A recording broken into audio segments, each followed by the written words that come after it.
একসাথে দুইটি অ্যাপস ব্যবহার করবেন, এটা কি সম্ভব? হে বন্ধুরা, সম্ভব।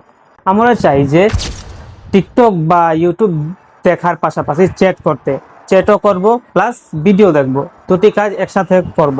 কিন্তু অনেকে এই সেটিংসটি যায় না। চলুন কিভাবে করবেন দেখিয়ে দেই। আর স্মার্ট মোবাইল টিপস পেতে এক্ষুনি ফলো করুন। আপনারা একসাথে কিভাবে দেখবেন? প্রথমে রিসেন্টে যান, মোবাইলে রিসেন্টে যাবেন। রিসেন্টে যাওয়ার পর এই কর্নারে একটি অপশন পাবেন। এখানে গিয়ে আপনি দেখবেন একটি অপশন আছে স্প্লিট স্ক্রিন নামে, এটার উপরে ক্লিক করবেন। ক্লিক করার পর আপনার স্ক্রিনটি দুই ভাগে ভাগ হয়ে যাবে। ওই যে প্রথমে দেখতে পারতেছেন যে আমার ইউটিউব ওপেন হয়ে গেছে, আর নিচের যে আছে এখানে আমি আমার হোয়াটসঅ্যাপটা ওপেন করে নিলাম। এই যে দেখেন আমি চ্যাট করতেছি, আর উপরে আমার ইউটিউব চালু আছে, আমি ইউটিউবও দেখতে পারতেছি এবং নিচে চ্যাটও করতে পারতেছি। আপনি যে কোনো, যেমন ইউটিউবের জায়গায় টিকটক বা ফেসবুক যে কোনো কিছু অ্যাড করতে পারবেন।